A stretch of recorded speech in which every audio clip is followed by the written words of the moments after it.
Ce musée, il avait plus de 600 mètres carrés avant d'exposition. On va réduire de moitié, ce qui fait que pour l'exposition permanente, on sera à 300 mètres carrés. Mais ce qu'il est important de dire, c'est qu'avec toute la réflexion que nous avons menée, toutes les équipes, on va redistribuer les salles pour améliorer les conditions de visite. Donc quand vous arrivez, ce qui est nouveau, c'est un accueil qui est une extension du musée, qui n'était pas encore sorti de terre jusqu'à maintenant, qui est en train de sortir de terre actuellement. Et tous les travaux de terrassement auront lieu encore pour toute l'année. Là, on parle d'un gros travail sur le bâtiment toute l'année 2022. Une fois que vous avez cet accueil, vous entrez, vous avez une salle d'orientation. Donc c'est une seule salle de 30 mètres carrés. À chaque fois, on va parler de petits casernements de salles de 30 mètres carrés.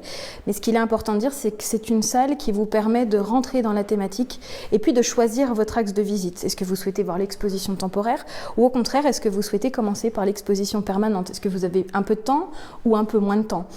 Et tout cela va modifier votre choix de visite, ce sera votre liberté ensuite. Vous avez des sanitaires qui seront à disposition aussi au rez-de-chaussée, c'est important de le dire parce que pour toute bonne visite, il faut être bien préparé à ce que l'on va découvrir. Une salle d'exposition temporaire sur votre gauche vous présentera 6 salles.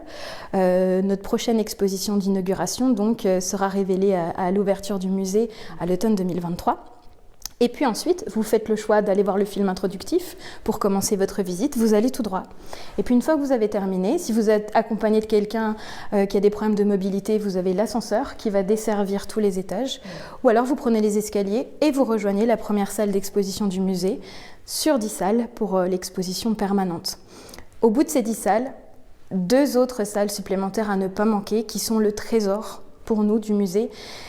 Plus de 600 œuvres en fait, d'art concentrationnaire que le musée conserve depuis sa création et les collections ne font que s'enrichir jusqu'à aujourd'hui. 2 salles qui sont dédiées justement à la présentation de cet art, à la compréhension aussi de comment on a pu dessiner dans les camps, comment tous ces petits menus papier, ces sculptures sont arrivées jusqu'à nous.